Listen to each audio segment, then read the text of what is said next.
Tu nais à Edeto, le cœur vibrant du Japon, grouillant des shops de thé, de marchands de riz, de moines errants et d'au moins 4 personnes par pâté de maison qui se prennent pour des seigneurs de guerre réincarnés. Tu es une fille, ce qui signifie que ton destin est déjà réduit à 3 options historiquement palpitantes, épouser un type ennuyeux, devenir nonne et vivre avec des regrets, ou entrer dans l'Okiya, la maison de geisha, et passer les 2 prochaines décennies à servir du thé à des aristocrates bourrés tout en faisant semblant que c'est valorisant. Tu as 6 ans. Les insectes t'intéressent encore et tu n'as aucune idée que tes parents ont pris une décision. Tu vas devenir geisha. Pas aujourd'hui. Aujourd'hui, tu traverses les rues dans ton plus beau kimono, qui gratte et est beaucoup trop serré. Mais bientôt, très bientôt, ta vie insouciante de goûter et de sieste sera remplacée par une éducation rigoureuse à la suppression des émotions. L'Okiya ressemble plus à une bibliothèque qui aurait épousé un temple et élevé un enfant devenu émotionnellement distant. La femme qui ouvre la porte, c'est Okaan, la mère de la maison de geisha. C'est le genre de personne qui peut estimer ta valeur rien qu'à la façon dont tu t'inclines. Tu essaies de sourire. Elle non. Tes parents s'inclinent profondément, prononcent quelques mots et te laissent derrière, comme un échange d'otages très poli. Tu as officiellement été livré. Tu n'es pas adopté. Tu es maintenant une propriété. T'inquiète, tu apprendras à faire la révérence à travers le traumatisme. Tu es maintenant une shikomi. C'est un mot sophistiqué pour désigner une enfant qui frotte des trucs. Tu vas frotter les sols, préparer les bains, porter l'eau et parfois pleurer en silence dans ta manche. Bien sûr, en silence. Ton travail, c'est de regarder les geishas, de ne jamais parler et d'absorber tout par osmose. Tu dors dans le couloir. Tu manges en dernier et tu dois de l'argent à la maison pour le riz que tu viens de renverser. Les geishas, elles, passent devant toi comme des êtres surnaturels. Leurs cheveux sont sculptés, leurs pas silencieux. Leur regard te dit, n'imagine même pas respirer trop fort. T'es juste une éponge ambulante en sandales de bois. Mais tu observes. Tu apprends. Et si tes genoux tiennent le coup, un jour, toi aussi, tu pourras traverser une pièce sans qu'on te dise d'aller chercher les serviettes. Tes journées commencent avant le lever du soleil et se terminent quand ton dos cesse de fonctionner. Tu balaies des tatamis, tu alimentes des feux de charbon, tu laves des tissus de kimono qui coûtent plus cher que ton âme et tu vas chercher des choses. Toujours chercher. Des pantoufles, de l'eau, du thé, encore de l'eau, les bonnes sandales, les autres bonnes sandales. À midi, tu as plus marché que la plupart des samouraïs ne marchent en un an. Et que le ciel t'aide si tu fais du bruit. Les shikomi doivent être silencieuses. Silencieuses comme une maison hantée.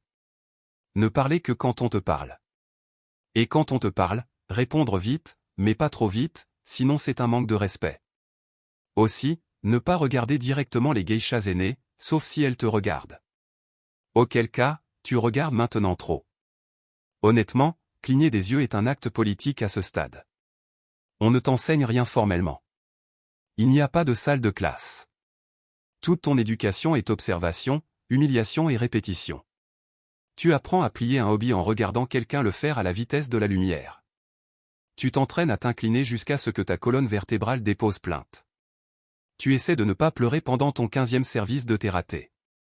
Mais d'une manière ou d'une autre, tu commences à comprendre comment elles tiennent l'éventail, comment le rire est rythmé comme un coup de tambour, comment la marche est une chorégraphie d'orteils et de timing.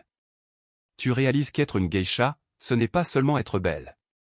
C'est une question de précision, de contrôle et d'avoir les réflexes sociaux d'un diplomate dans une usine à mine. Et pourtant, tu n'es qu'une shikomi. Tu es invisible jusqu'à ce que tu sois utile. Et même là, tu restes un peu invisible, mais avec un chiffon à la main. Les filles plus âgées peuvent être gentilles, si t'as de la chance. Ou elles peuvent te traiter comme un avertissement ambulant. Dans tous les cas, tu gardes la tête basse et les oreilles ouvertes. Parce que voici le secret, tout le monde a commencé ici. Même les geishas les plus gracieuses, les plus imperturbables de la maison ont un jour frotté ce même sol en se faisant hurler dessus pour avoir mal essuyé des baguettes. Alors tu endures en silence et tu attends ta chance d'arrêter de passer la serpillière et de commencer à compter. Maintenant que tu as maîtrisé l'art subtil de porter le thé et de ne pas exister, il est temps d'améliorer tes compétences. Non, pas la danse ou les instruments. Faut pas brûler les étapes. D'abord, tu dois apprendre à rester assise pendant des heures sans gigoter ni respirer avec trop d'enthousiasme. Bienvenue à l'entraînement de la posture, l'ancienne tradition japonaise hautement respectée consistant à transformer tes genoux en bretzel et ta colonne vertébrale en bambou. Tu t'agenouilles en seiza, la position assise formelle où tes jambes sont pliées soigneusement sous toi, ton dos est droit et ta circulation abandonne tranquillement. Au début, tes jambes s'engourdissent au bout de 3 minutes. Puis, elles commencent à murmurer des menaces. Au bout de 10, tout ton bas du corps a légalement déclaré la mutinerie. Mais tu n'as pas le droit de bouger, de t'étirer ou de hurler parce que les geishas sont gracieuses. Elles ne tressaillent pas, elles ne gigotent pas. Elles endurent la douleur comme si c'était un choix esthétique. Tu commences aussi à t'incliner constamment. Il existe des douzaines de façons de s'incliner, chacune avec des variations subtiles. Une inclinaison de salutation, une inclinaison de gratitude, une inclinaison d'excuse, une inclinaison de « s'il vous plaît, ne me punissez pas d'exister ». Tu apprends à baisser la tête à l'angle précis, à la maintenir pendant le nombre exact de secondes et à te relever avec une douceur normalement réservée au papier de riz qui se déplie dans une brise. Bien sûr, tu vas te planter. Tout le monde se plante. Tu vas t'incliner trop vite ou pas assez. Ou, horreur des horreurs, toucher le sol du bout des doigts au mauvais angle. Quelqu'un va te gronder avec la douce intensité d'un fantôme déçu. Tu étudies aussi comment t'asseoir pendant les cérémonies du thé. Tes genoux doivent rester pliés même quand ton âme veut s'échapper de ton corps. Tu dois bouger comme si tu étais sous l'eau. Lentement, fluidement, délibérément. Si tu éternues, félicitations, tu viens de déshonorer tes ancêtres. Mais quelque part entre les crampes et les crises intérieures, quelque chose se produit. Tu commences à tenir ta tête plus haute. Tes mouvements deviennent plus silencieux, plus délibérés. Tu deviens moins enfant, plus ombre. C'est là que tu commences à comprendre que l'entraînement de geisha n'est pas une question de théâtre. C'est une question de contrôle. Sur ta voix, sur ton corps, sur la façon dont le monde te voit. Tu apprends à disparaître magnifiquement. Après des années à frotter les sols, à torturer tes genoux et à développer la posture d'une statue pudique, tu entends enfin les mots que tu attends depuis si longtemps, tu es prête à devenir une Meko. C'est comme si on t'annonçait que tu avais été promu de fantôme à être humain décoratif. Félicitations, tu es maintenant une Meko, une apprentie geisha. Ce qui signifie, ironiquement, que la vraie souffrance ne fait que commencer. D'abord, les cheveux. Ta tête va maintenant être transformée en une sculpture vivante. Des coiffeurs professionnels arrivent avec de la laque, de la cire, des épingles et un sens du calme inquiétant. Ils tordent tes cheveux en l'emblématique coiffure Nyongami, un arrangement complexe et imposant qui prend des heures à créer et environ un éternuement mal timé à détruire. Et tu ne peux plus dormir allongé. Non, non. Tu dois utiliser un takamakura, un oreiller de nuque en bois conçu pour garder ta tête surélevée afin que tes précieux cheveux ne touchent rien. Surtout le bon sens. Dormir comme ça est un test de volonté et de force du coup. Tu t'y habitues. Plus ou moins. Finalement, peut-être. Vient ensuite la tenue. Ton nouveau kimono est une bête brodée.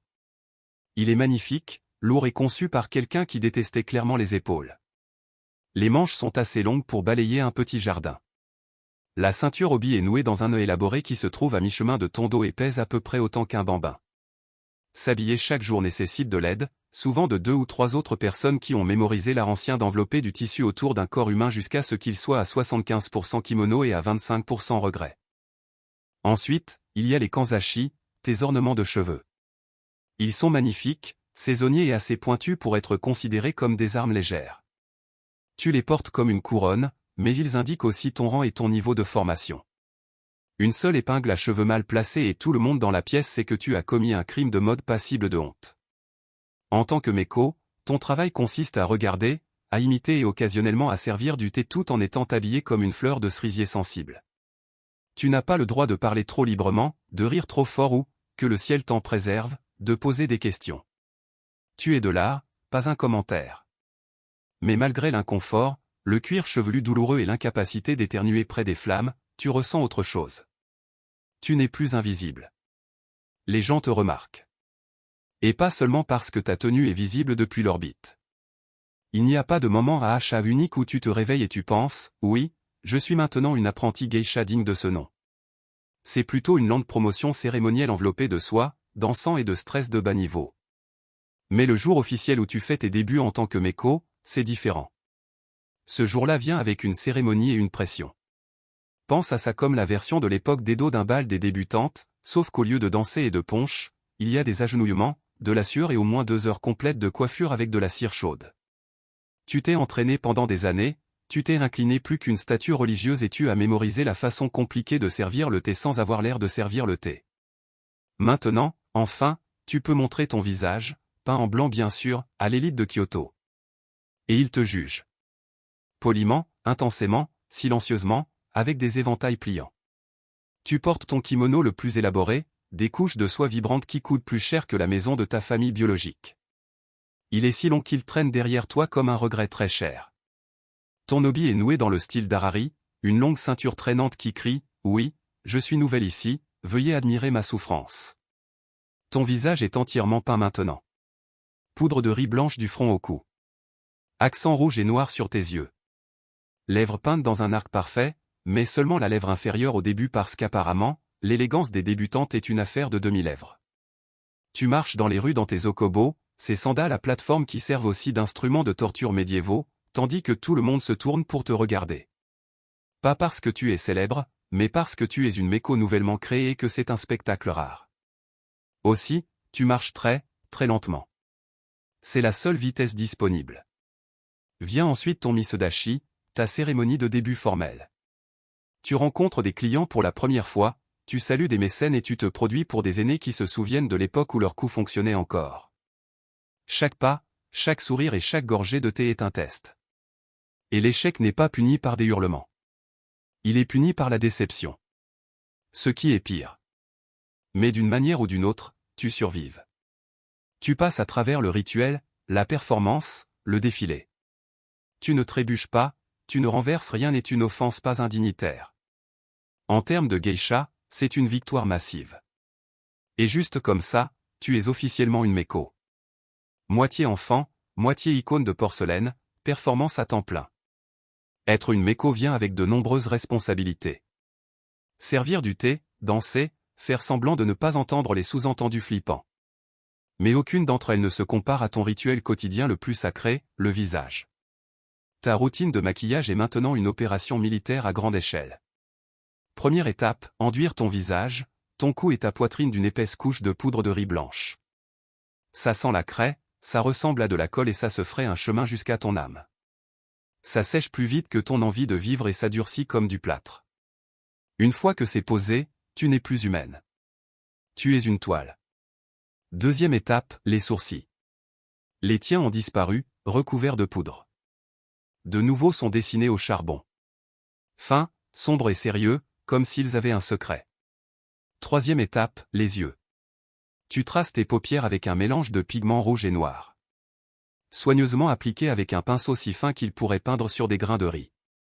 Une seule contraction et tu passes d'une apprentie élégante à un raton laveur en thé. Et puis les lèvres.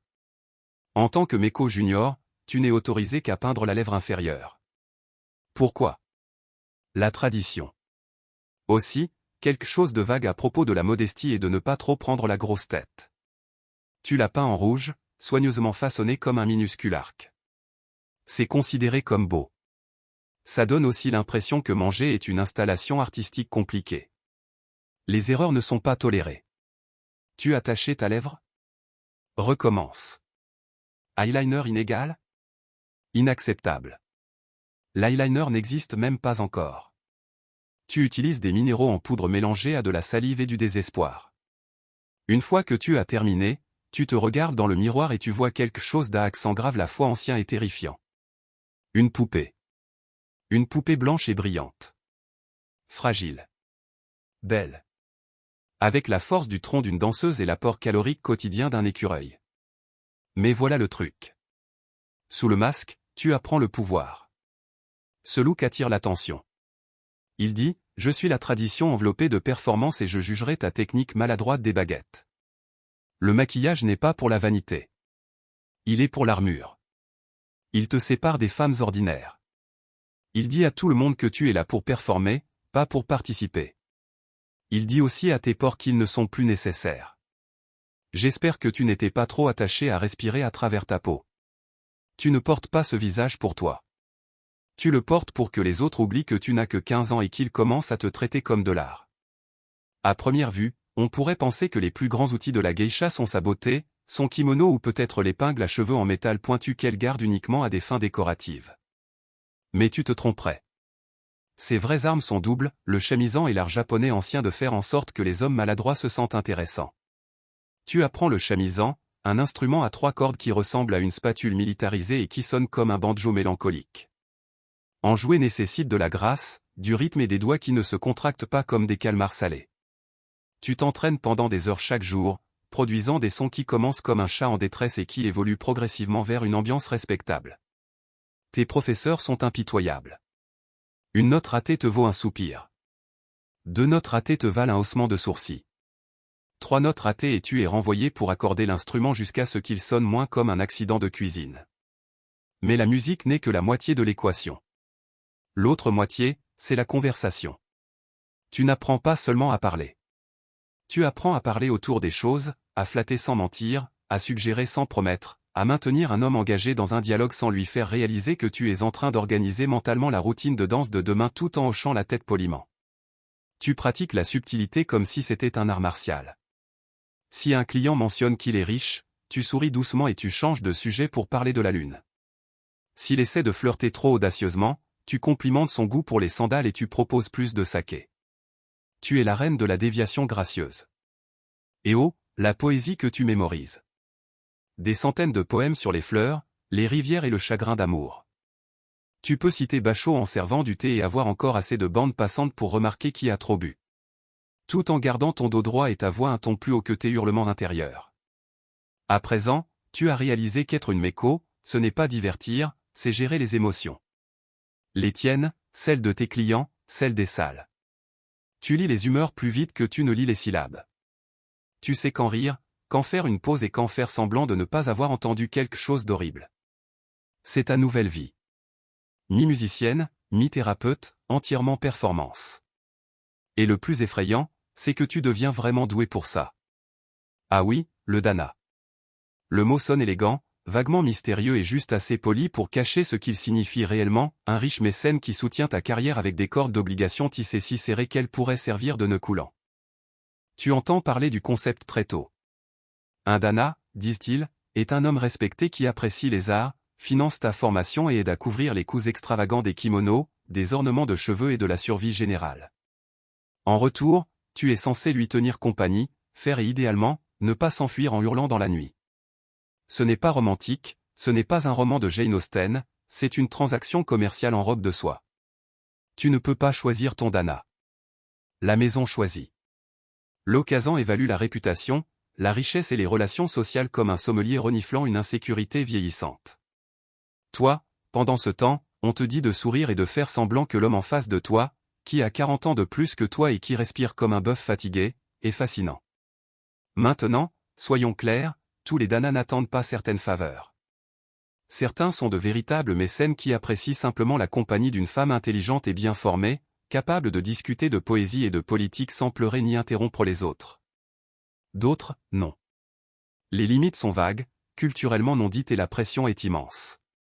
Tu dois ta maison, tu dois ton avenir, tu dois tes genoux qui, à l'heure qu'il est, sont en train de pulser sous 5 kilos de tissu de plus.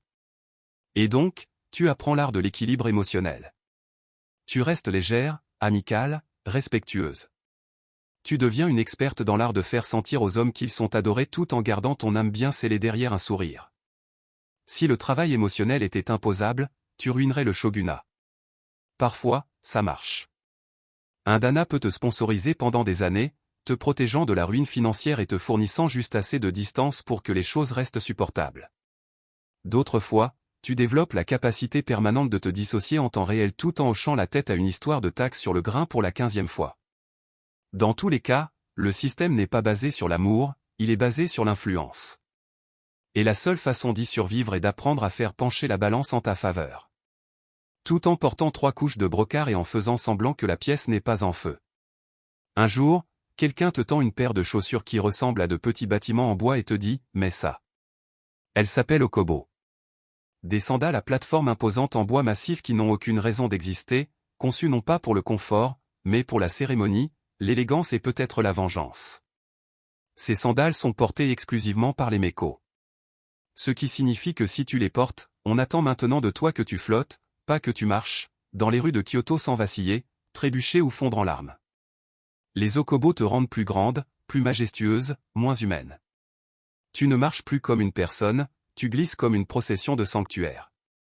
Le but est de bouger avec une telle grâce que personne ne remarque que tu te bats en réalité pour ta vie à chaque pas. Elles n'ont pas d'amorti, bien sûr que non. C'est le Japon de l'époque d'Edeto. Tes pieds pulsent, tes mollets hurlent, ton équilibre devient un travail à temps plein. Que Dieu t'aide s'il pleut. Des okobos glissantes sur des rues de pierre transforment chaque voyage dans un salon de thé en un parcours d'obstacles de niveau olympique. Le son qu'elles produisent, un clop-clop aigu, est délibéré. Quand une méco descend la rue, les gens le savent. Ce clic rythmé est ta nouvelle bande sonore. C'est beau, c'est traditionnel, mais ça permet aussi à tous les habitants d'un rayon de 5 pâtés de maison de savoir où tu es à tout moment.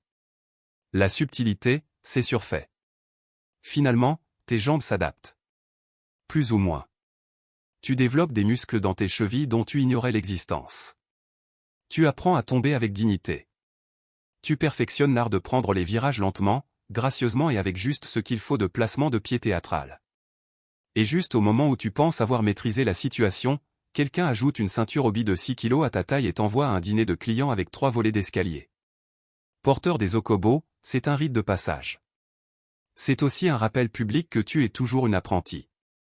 Les geishas à part entière portent des chaussures plus plates parce qu'à ce moment-là, elles ont gagné le droit de ne pas souffrir aussi visiblement. Toi, tu es encore en train de le gagner. Un pas à la fois. Mettons les choses au clair. Une geisha est une artiste.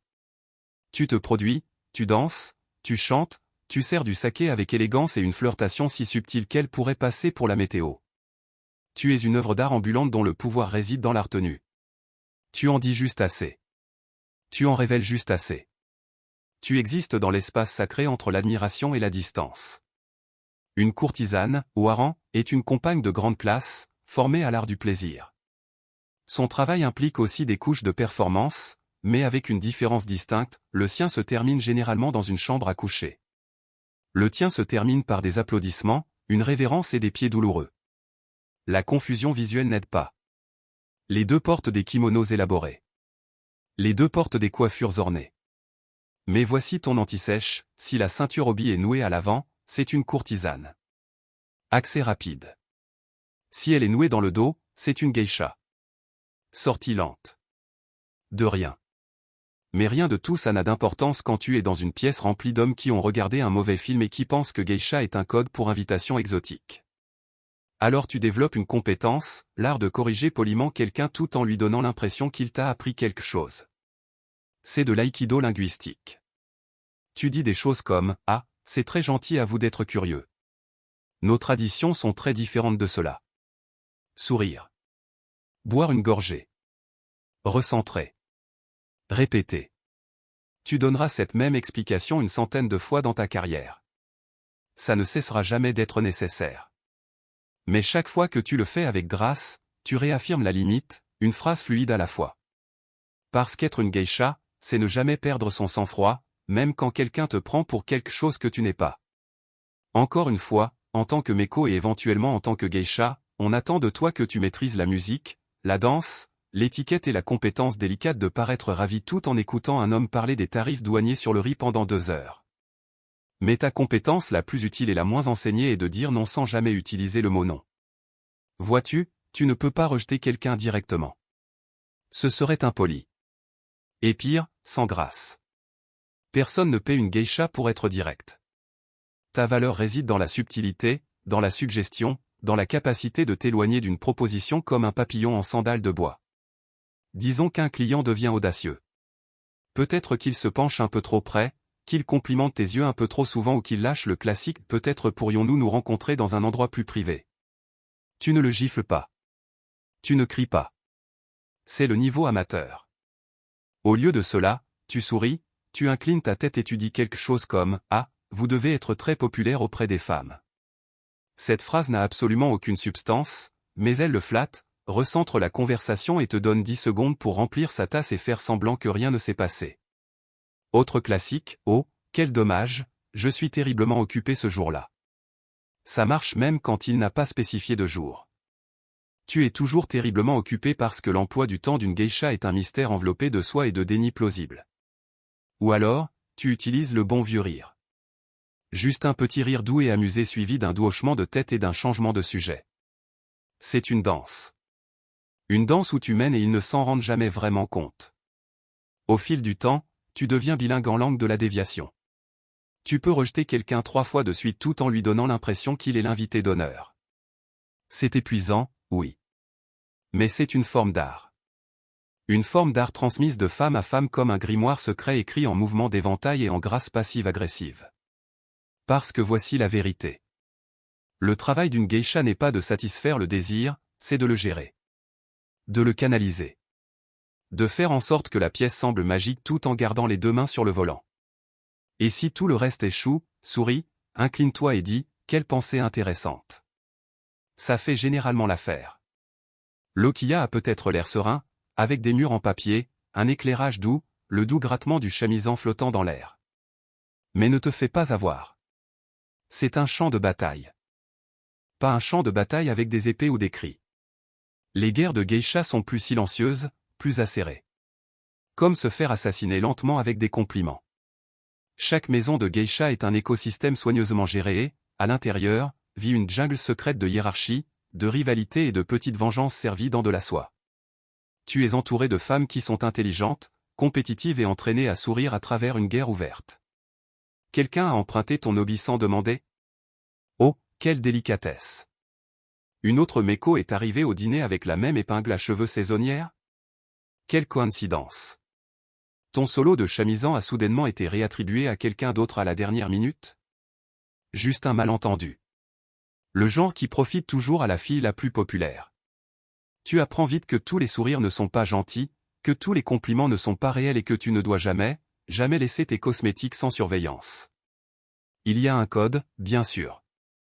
Tu ne cries pas et tu ne gifles pas. C'est pour les non-initiés. Ici, la vengeance est servie avec assurance. Une syllabe supplémentaire dans un haïku. Un mauvais pas souligné poliment pendant la pratique.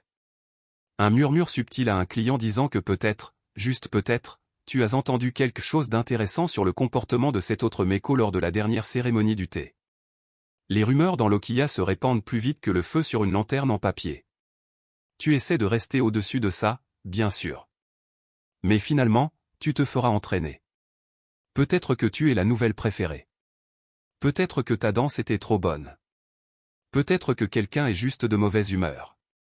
Et soudain, tes sandales ont disparu. Coïncidence, sûrement. Tu survives en apprenant à être gracieuse stratégiquement.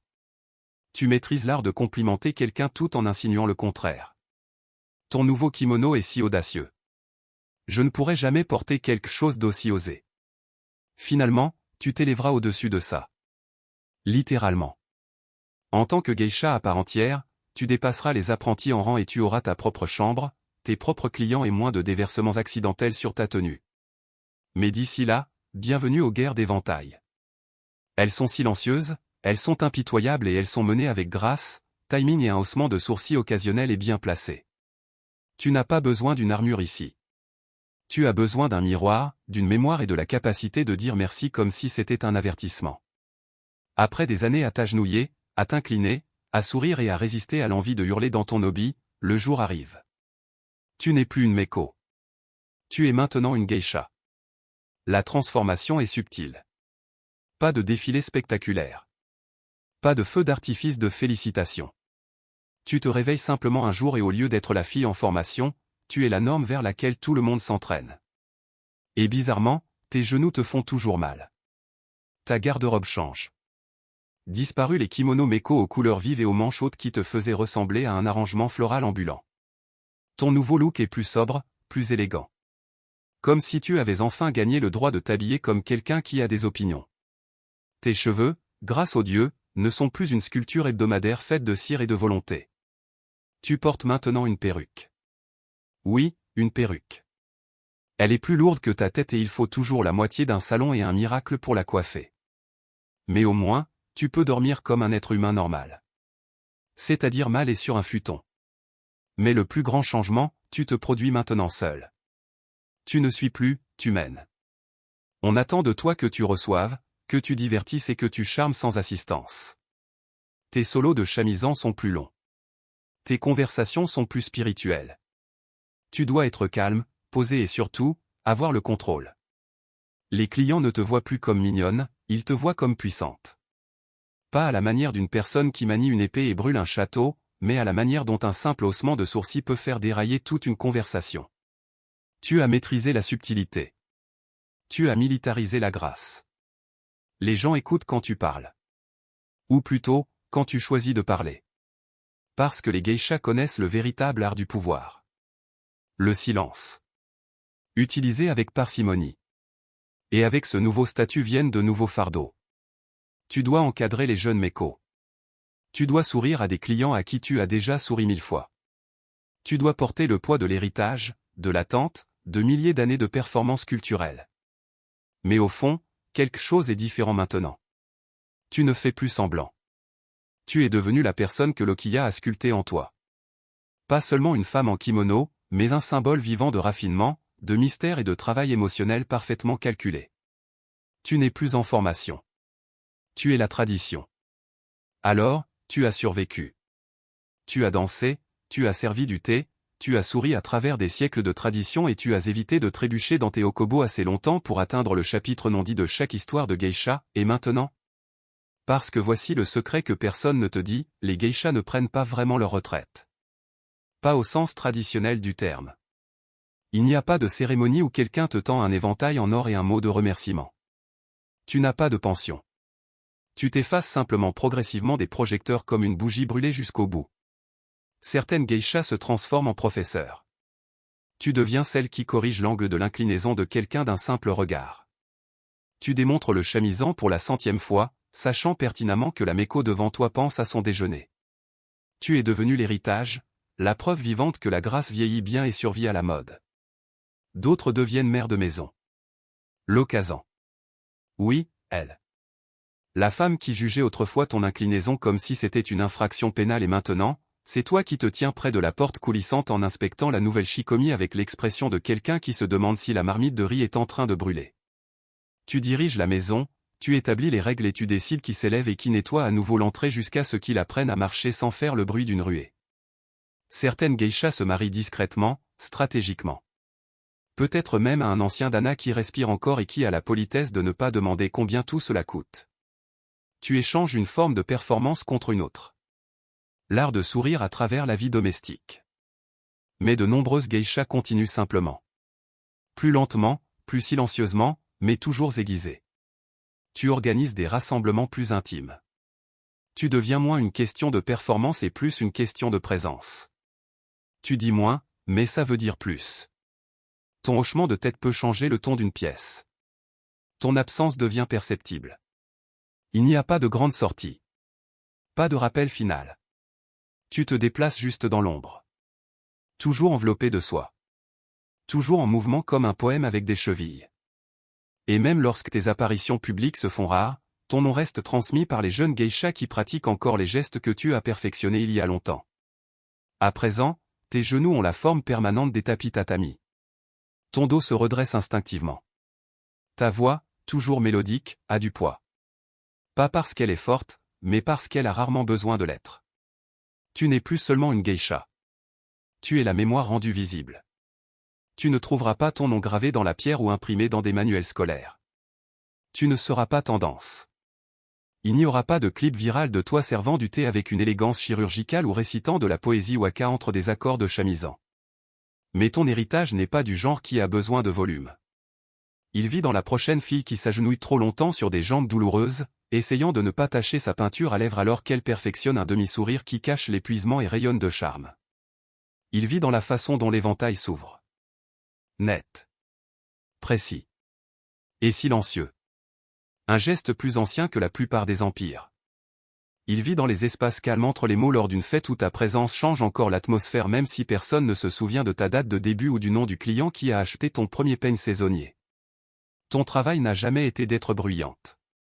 Il était d'être inoubliable d'une manière que la plupart des gens ne sauraient pas expliquer. De captiver, pas de séduire. De suggérer, pas de déclarer. De transformer un dîner en cérémonie et un regard en déclaration. Et à travers tout ça, tu as survécu. Tu as survécu à l'entraînement, au poids de la tradition, aux chaussures qui ont essayé de te tuer. Tu as survécu aux hypothèses, à la concurrence, aux clients qui ont confondu performance et permission et aux rumeurs qui n'ont jamais semblé s'estomper aussi vite qu'elles ont été inventées. Mais surtout, tu as survécu avec élégance dans un monde qui exigeait la perfection et le silence. Tu as créé un espace pour la maîtrise de soi. Tu as sculpté une vie qui était à la fois performance et résistance. Tout en ne haussant jamais la voix. Et peut-être que personne ne prononcera ton nom à voix haute quand ils raconteront l'histoire de Kyoto. Mais quelqu'un sirotera du thé juste comme ça. Quelqu'un marchera en kimono sans bruissement. Quelqu'un sourira avec un regard illisible et dira juste assez et pas un mot de plus. Et à ce moment-là, tu seras toujours là. Non pas comme un fantôme, mais comme un héritage. Oubliez les dîners aux chandelles ou les sérénades au clair de lune dans l'ancienne Suma, le berceau de la civilisation, le mariage était moins une affaire de romance et plus une affaire de tenue de registre. L'amour était facultatif. Les contrats n'étaient pas des Sumériens qui vivaient il y a plus de 4000 ans dans ce qui est aujourd'hui le sud de l'Irak. Les Sumériens ont été les premiers, à notre connaissance, à officialiser le mariage avec des accords écrits. Et par écrit, on entendait presser dans de l'argile humide à l'aide d'un stylet. Ce n'étaient pas des déclarations d'affection éternelle, mais des transactions économiques contraignantes. La tablette cunéiforme indiquait souvent exactement ce que chaque partie apportait à l'union et, non, l'amour inconditionnel ne figurait jamais parmi les biens énumérés. La mariée venait avec une dot, bétail, textile, serviteur ou terre. La famille du marié pouvait verser un prix de la mariée, qui était moins un geste de bonne volonté qu'un acompte. Si le mariage échouait, la tablette indiquait clairement ce qui était perdu, remboursé ou repris. Oui, les mariages sumériens étaient assortis de versions précoces de contrats de mariage. Ta vie amoureuse pouvait être auditée. Mais les Sumériens ne se sont pas arrêtés aux transactions froides. Le mariage était une pierre angulaire du maintien de l'ordre social. On attendait des femmes qu'elles soient loyales et fertiles. On attendait des hommes qu'ils subviennent aux besoins et protègent, ou du moins qu'ils n'embarrassent pas la famille lors des rituels publics. L'infidélité, en particulier de la femme, pouvait être sévèrement punie, y compris par la mort par noyade. Le divorce était autorisé, mais seulement si tu pouvais prouver une juste cause. On s'est éloigné l'un de l'autre ne suffisait pas. Les mariages eux-mêmes étaient des affaires modestes. Pas de décor digne d'Instagram ou de voile blanc. Le couple emménageait ensemble et accomplissait des rituels, invoquant peut-être des divinités comme Inanna ou Enlil. Mais le vrai mariage commençait quand la communauté reconnaissait l'union et que le contrat était classé comme une ancienne déclaration d'impôt. Les Sumériens considéraient le mariage moins comme un voyage personnel que comme un devoir civique. Ton union était un rouage dans la machinerie de l'héritage, de l'agriculture et de l'ordre divin. Ton conjoint, un partenaire dans la stratégie sociale, un coéquipier dans un monde où survivre aux inondations et nourrir les chèvres primait sur la poésie aux chandelles. Dans l'Égypte ancienne, le mariage n'était pas seulement sanctionné par la société, il était reflété dans les cieux. Les dieux eux-mêmes étaient mariés. Isis et Osiris. Nou et Geb. Même le chaos avait une âme sœur. Les Égyptiens croyaient que les couples divins maintenaient l'équilibre cosmique et que les mariages humains devaient faire de même. C'est beaucoup de pression pour un couple qui essaie d'empêcher les chats de la maison de manger le grain sacré. Le mariage était considéré comme l'état social idéal.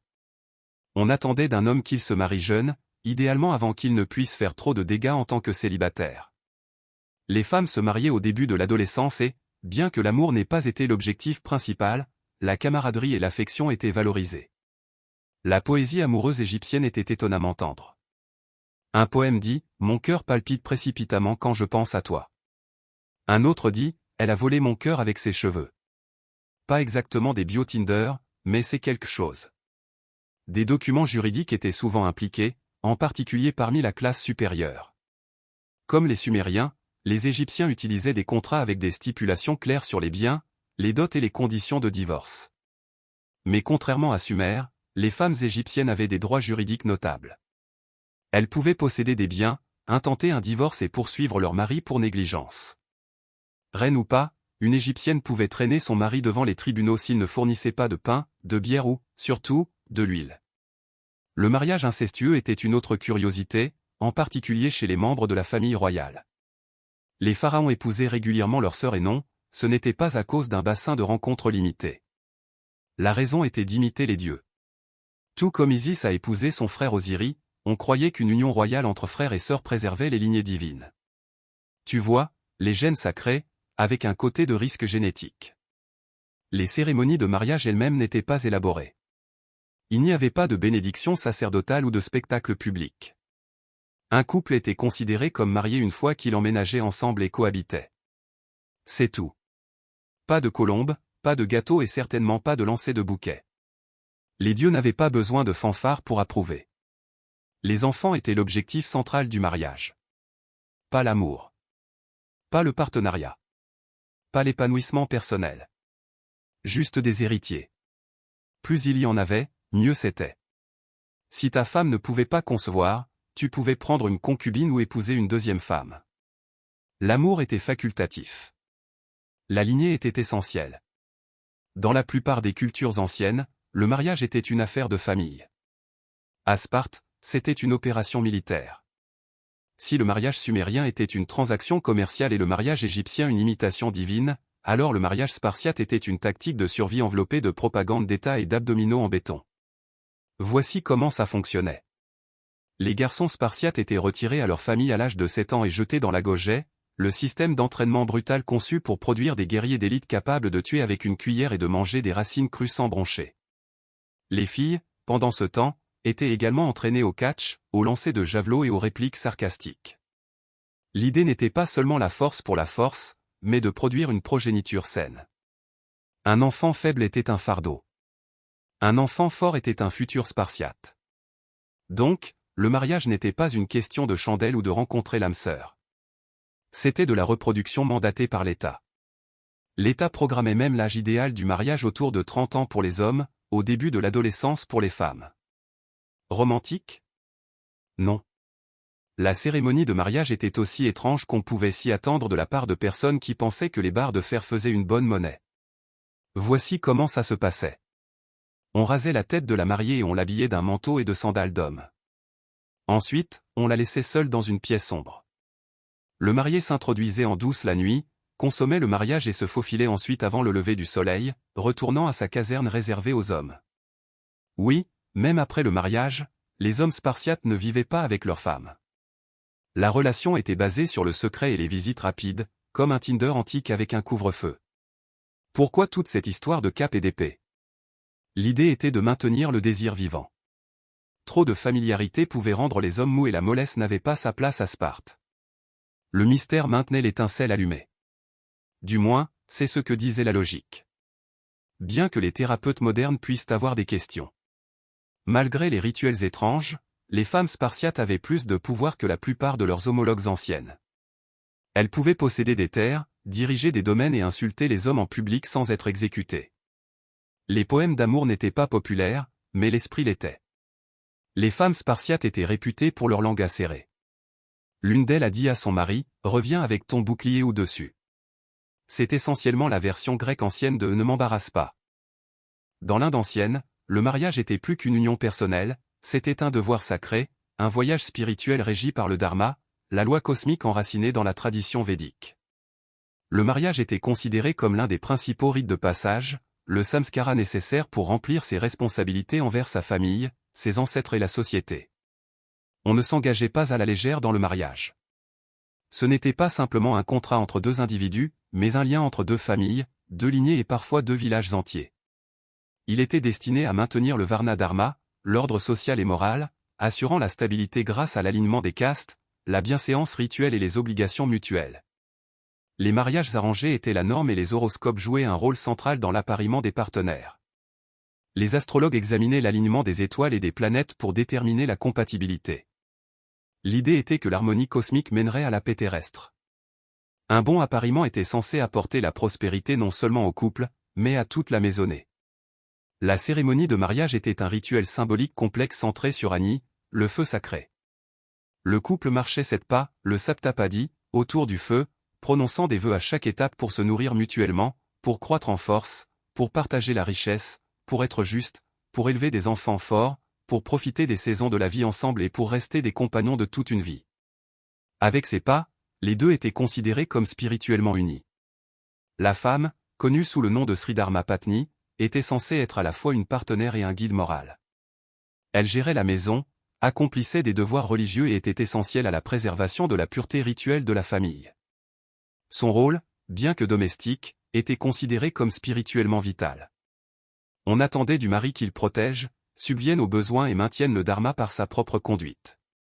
La polygamie existait, en particulier chez les élites, mais la monogamie était considérée comme idéale. On attendait des veuves qu'elles mènent une vie d'austérité, bien que les pratiques aient varié au fil du temps et des régions. La coutume controversée de la sati, où une veuve s'immolait sur le bûcher funéraire de son mari, était rare dans les temps anciens et a émergé beaucoup plus tard, en grande partie en dehors des idéaux védiques. Dans la Chine ancienne, le mariage n'était pas une affaire privée. C'était une institution profondément structurée, enracinée dans les principes confucéens, le culte des ancêtres et la hiérarchie familiale. Se marier, ce n'était pas simplement tomber amoureux ou fonder une famille. C'était honorer le passé et assurer l'avenir sous les yeux attentifs des vivants et des morts.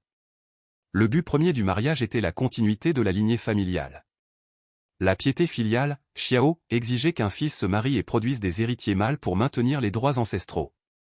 Si un homme ne le faisait pas, il décevait non seulement ses parents, mais risquait de perturber les devoirs spirituels de la famille. Les ancêtres devaient être nourris et honorés. Une maison sans enfants était une chaîne brisée dans la lignée, une cause de honte et de déséquilibre cosmique. Les décisions de mariage n'étaient jamais prises par le jeune couple. Les familles employaient des entremetteurs qui négociaient les conditions, vérifiaient les antécédents et consultaient les cartes astrologiques. Un mariage sans alignement céleste approprié était considéré comme risqué. La compatibilité n'était pas une question de chimie, mais de calendrier céleste et de devoirs terrestres. Les 6 rites du mariage chinois traditionnel reflétaient cette complexité cérémonielle. Ils commençaient par une proposition, puis par un échange de noms, la divination, les fiançailles, les cadeaux, la fixation de la date et enfin la cérémonie elle-même. Chaque étape impliquait des rituels, du symbolisme et une communication précise entre les familles, un processus qui pouvait prendre des mois, voire des années. Le jour du mariage, la mariée portait du rouge, la couleur de la joie et de la chance, et se rendait dans une chaise à porteur décorée à la maison du marié. Elle était voilée, silencieuse et cérémoniellement passive. À son arrivée, le couple s'inclinait 3 fois, vers le ciel et la terre, vers les parents et enfin l'un vers l'autre. Ces inclinations signifiaient l'ordre de loyauté, le cosmos d'abord, puis la famille, puis soi-même. Une fois mariée, la femme entrait dans la maisonnée de son mari et était censée obéir à ses parents comme si c'étaient les siens. Son devoir était de mettre au monde des fils, de gérer les affaires domestiques et de servir en silence. Bien que certaines femmes aient gagné le respect avec l'âge ou la maternité, leur position restait dans un cadre patriarcal clairement défini. Le divorce était rare et honteux. Un homme pouvait renvoyer sa femme pour désobéissance ou infertilité, mais une femme n'avait pas ce droit.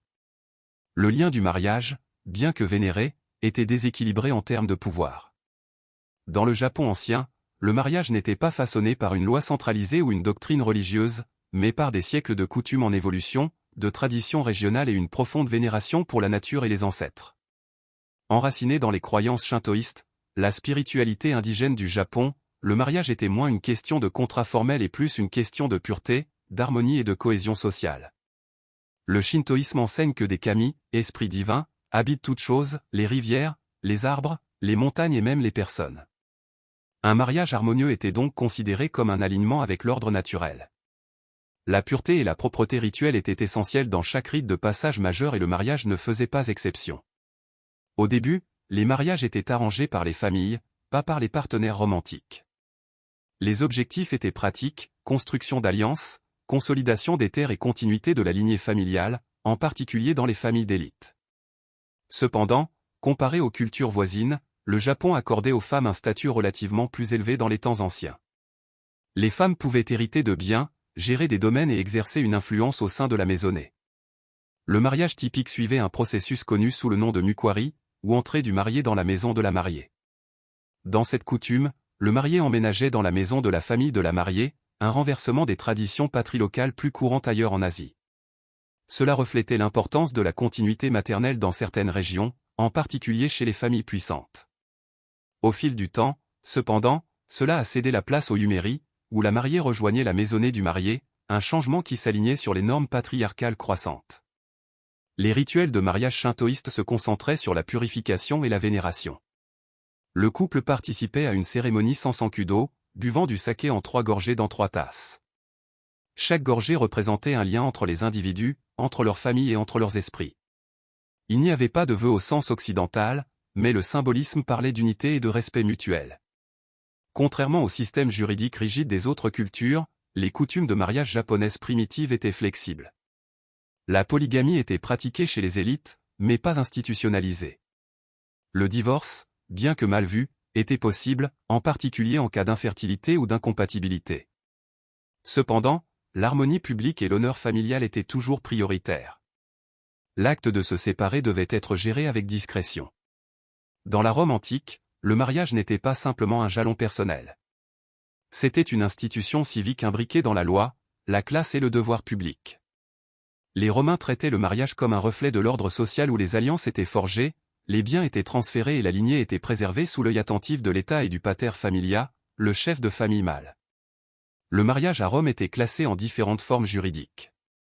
La plus traditionnelle était cum manu, où la femme quittait sa famille et passait sous l'autorité juridique, ou manus, de son mari ou de son père. Elle ne faisait plus légalement partie de sa famille natale et devenait apparentée à une fille dans la maison de son mari. Ses biens lui appartenaient. Cette forme, cependant, s'est progressivement estompée au profit de sin manu, dans laquelle la femme restait sous l'autorité de son père et conservait une plus grande indépendance juridique. Ce changement reflétait l'évolution des attitudes et la puissance économique croissante des femmes romaines d'élite. Les cérémonies de mariage étaient marquées par des rituels et du symbolisme.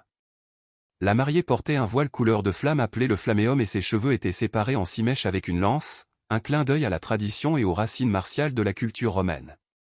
L'union des mains, dextrarum iunctio, symbolisait l'union et des offrandes étaient faites aux dieux de la maison, en particulier Junon, la déesse du mariage.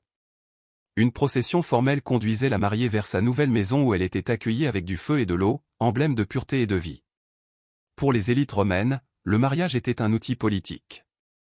Les sénateurs et les nobles utilisaient les mariages pour cimenter les alliances et assurer leur influence. L'affection personnelle, bien que non sans importance, était souvent secondaire. Même les empereurs arrangeaient des mariages pour tirer parti de leur influence politique, souvent au mépris de leurs propres préférences. On attendait des femmes dans les mariages romains qu'elles soient modestes, loyales et dévouées à la gestion de la maison. Cependant, les femmes romaines, en particulier dans le cadre des mariages sin manu, pouvaient posséder des biens, hériter de richesses et même intenter un divorce. Le divorce était courant et socialement acceptable à condition qu'il soit géré avec dignité. Où tu es Gaius, je suis Gaïa, la mariée jurait autrefois. Mais si les choses tournaient mal, la séparation était souvent aussi rapide que de déclarer son intention devant des témoins. Pour les anciens Hébreux, le mariage n'était pas seulement un contrat social, c'était une alliance sacrée guidée par la loi divine enracinée dans les traditions de la Bible hébraïque. Le mariage était une pierre angulaire de la vie religieuse, de la lignée et de l'ordre moral. C'était une relation qui reflétait non seulement la connexion humaine, mais aussi le lien durable entre le peuple d'Israël et son Dieu. Le mariage était considéré comme essentiel pour remplir le commandement de fructifier et de multiplier. On s'y attendait de tous les hommes et le mariage précoce était la norme. L'amour, bien que valorisé, n'était pas la base. L'obéissance à Dieu et le devoir envers la famille avaient la priorité. Un mariage approprié préservait l'identité tribale, assurait les droits d'héritage et maintenait la pureté de la communauté. Les mariages arrangés étaient la norme, négociés entre les familles avec l'accent mis sur les liens de parenté, la réputation et la propriété. Un prix de la mariée, le mohar, était payé par le marié à la famille de la mariée, non pas comme un achat, mais comme un geste formel d'engagement et de compensation. Les femmes se mariaient souvent au début de l'adolescence, tandis que les hommes étaient légèrement plus âgés, ayant établi les moyens de subvenir aux besoins d'un ménage. Les cérémonies étaient des affaires domestiques, se déroulant souvent au domicile de la mariée, suivies d'un festin de célébration. Les rituels mettaient l'accent sur la joie, la continuité et les bénédictions, avec du vin, des chants et la lecture de textes sacrés. Un contrat de mariage écrit, la ketouba, décrivait les responsabilités du mari envers sa femme, nourriture, vêtements et droits conjugaux. Il protégeait également les intérêts financiers de la femme en cas de divorce ou de veuvage. Bien que le patriarcat ait défini une grande partie de la société hébraïque, les femmes occupaient une position honorée au sein de la structure familiale. La femme vaillante décrite dans les proverbes était sage, travailleuse et respectée. Bien que la polygamie ait existé, en particulier chez les premiers patriarches comme Abraham et Jacob, la monogamie est devenue plus courante au fil du temps, en particulier après l'exil babylonien. Le divorce était autorisé, mais déconseillé. Un homme pouvait émettre un guet, un acte de divorce sous certaines conditions. Cependant, ce processus nécessitait une approbation religieuse et était soumis à des limitations juridiques, garantissant que la femme ne soit pas laissée vulnérable ou déshonorée. Chez les anciens Celtes, le mariage était un acte profondément communautaire et symbolique, tissé dans les rythmes du monde naturel, l'allégeance tribale et le droit ancestral. C'était moins une institution statique qu'un lien fluide et adaptable, façonné par le choix personnel, le devoir social et les rituels saisonniers. Contrairement aux codes juridiques rigides de Rome ou aux obligations cosmiques de l'Inde, les coutumes de mariage celtes variaient considérablement d'une tribu et d'une région à l'autre, de l'Irlande à la Gaule en passant par les Highlands écossais. Pourtant, certains fils conducteurs ont perduré, le partenariat, la fertilité et l'honneur. Les Celtes considéraient le mariage comme un serment sacré, souvent juré en présence des anciens de la tribu, des druides et des dieux omniprésents de la terre et du ciel. Le mariage pouvait être monogame ou polygyne selon la richesse et le statut. Chez les nobles et les chefs, il n'était pas rare qu'un homme ait plusieurs épouses, chacune ayant son propre ménage et son propre statut. Cependant, cela était régi par des attentes claires et un accord mutuel. Les femmes n'étaient pas des figures passives. Les femmes celtes avaient souvent des droits juridiques, notamment la propriété, le divorce et même la possibilité d'initier le mariage. Une caractéristique frappante de l'union celte était le mariage à l'essai, un arrangement d'un an et un jour où les couples pouvaient vivre ensemble avant de décider s'ils souhaitaient poursuivre la relation de façon permanente. Si l'un des partenaires était insatisfait, il pouvait partir sans stigmatisation. Cette coutume, bien en avance sur son temps, mettait l'accent sur le consentement et la compatibilité plutôt que sur la permanence pour elle-même. Les cérémonies coïncidaient souvent avec des festivals saisonniers comme Beltane, un rite du feu marquant le début de l'été et de la fertilité. Les couples sautaient au-dessus des flammes ou passaient entre des feux de joie pour symboliser la purification et l'union. On croyait que ces rites bénissaient le mariage avec la force, la fécondité et l'harmonie avec la nature. Les contrats de mariage, en particulier chez les élites, étaient officialisés et pouvaient inclure des clauses sur les dots, les biens partagés et l'héritage. Contrairement à de nombreuses sociétés anciennes, le droit celtique reconnaissait les responsabilités mutuelles entre les conjoints. La maltraitance ou la négligence pouvait justifier la dissolution du mariage et les femmes avaient des recours devant les tribunaux tribaux.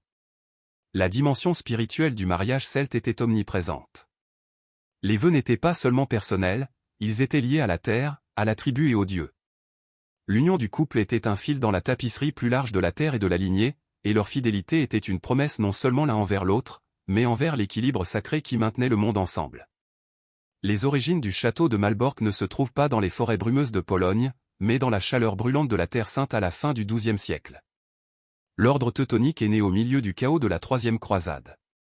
Initialement formé en 1190 comme un groupe de croisés allemands soignant les soldats chrétiens blessés à Acre, l'ordre s'est rapidement transformé en une force monastique militaire à part entière. En partie infirmière, en partie chevalier, et entièrement dévoué à l'expansion de la chrétienté. Mais la Terre Sainte s'échappait alors que les armées musulmanes sous Saladin reprenaient du territoire et que les puissances européennes perdaient de l'intérêt. Les chevaliers teutoniques se sont retrouvés sans but clair. Leur zèle est resté, mais le champ de bataille allait changer. En 1226, le duc polonais Conrad de Mazovie a vu une opportunité. Tourmenté par les raids des tribus prussiennes païennes au nord, il a invité les chevaliers sur ses terres, leur offrant un territoire en échange d'une protection et de la conversion des peuples baltes. Les chevaliers teutoniques ont accepté, mais ils avaient des ambitions bien au-delà du travail missionnaire. Avec le soutien du pape et l'approbation impériale, ils ont commencé à se tailler leur propre état théocratique dans cette frontière déchirée par la guerre. L'épée allait répandre la croix. Brique par brique, ils ont posé les fondations d'une nouvelle forteresse pour ancrer leur règne, Marienbourg, plus tard connu sous le nom de Malbork, le château de Marie, nommé en l'honneur de la Vierge Marie, la patronne de l'ordre. La construction a commencé en 1274 et, dès le début, elle était destinée à tout cela. Ce n'était pas simplement une forteresse, c'était une déclaration. Construit dans le style gothique en briques rouges distinctif de l'Europe du Nord, il s'élevait des rives de la rivière Noga comme le rêve d'un croisé moulé dans la pierre. Ces murs n'allaient pas seulement empêcher les païens et les rebelles, ils allaient proclamer la puissance spirituelle et militaire des chevaliers dans toute la région. Malbork était plus qu'un château.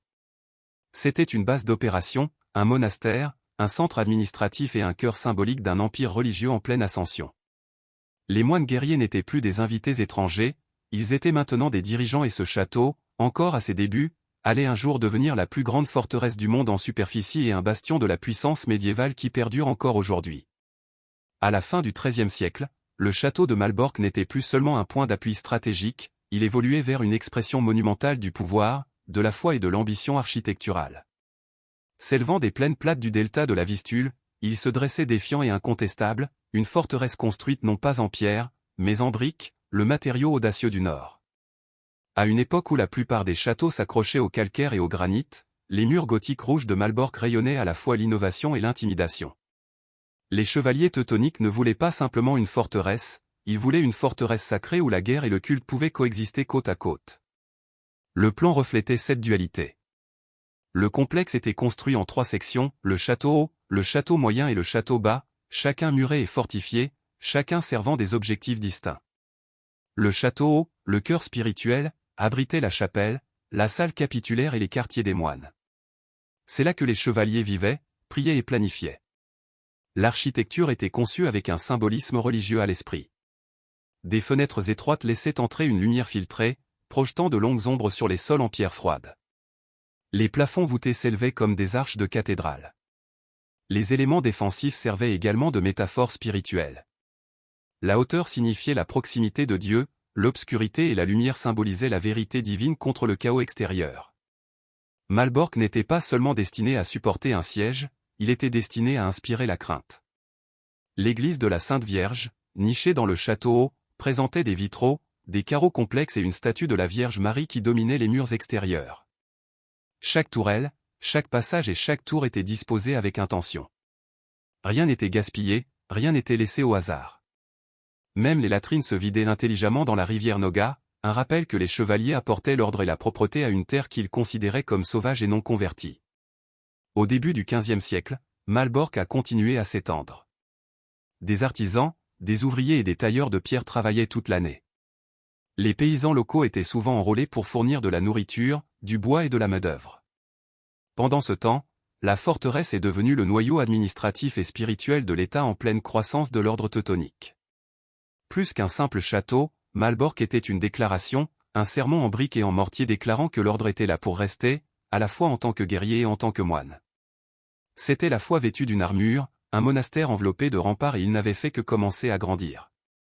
Au fur et à mesure que le XVe siècle progressait, le château de Malbork n'était plus simplement une base militaire, il était devenu l'épicentre d'un empire théocratique en pleine croissance. Depuis cet imposant bastion de briques, les chevaliers teutoniques ont étendu leur contrôle à travers la Baltique, transformant ce qui était autrefois une campagne de conversion en une colonisation à grande échelle du territoire, des personnes et des ressources. L'ordre fonctionnait comme un croisement entre un royaume et une entreprise. Son grand maître était essentiellement à la fois pape et roi dans le royaume. Il régnait depuis Malbork avec l'aide d'une hiérarchie monastique stricte.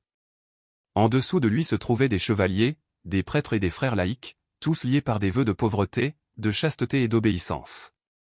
Pourtant, en gérant de vastes domaines, des routes commerciales et des systèmes fiscaux, leur objectif n'était pas seulement religieux, mais aussi la consolidation territoriale.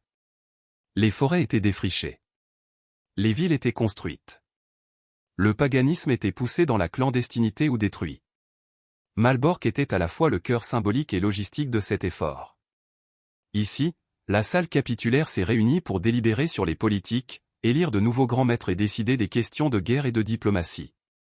Le trésor fortifié du château gardait l'or, l'argent et les reliques, tous acquis par le biais des dîmes, du commerce ou de la conquête. Ses armées fournissaient des épées et des armures pour de nouvelles croisades en Lituanie et au-delà. Son influence grandissante, l'ordre s'est présenté comme une force civilisatrice. Des routes et des ponts ont été construits. Le commerce a prospéré le long de la rivière Vistule. Les colons allemands ont été encouragés à migrer, établissant des villes avec des cathédrales gothiques et des marchés inspirés du Saint-Empire romain germanique. La région est devenue connue non pas pour son passé païen, mais pour son ordre rigide sous le règne strict de la Croix Noire. Mais avec le pouvoir sont venus les ennemis. La Pologne et la Lituanie, encore largement païennes et farouchement indépendantes, ont résisté à l'expansion de l'ordre. Alors que certains se convertissaient volontairement, d'autres se sont battus amèrement contre le baptême forcé et le contrôle étranger. Les zones frontalières sont devenues des champs de bataille. Les raids étaient fréquents. Les tensions ont couvé.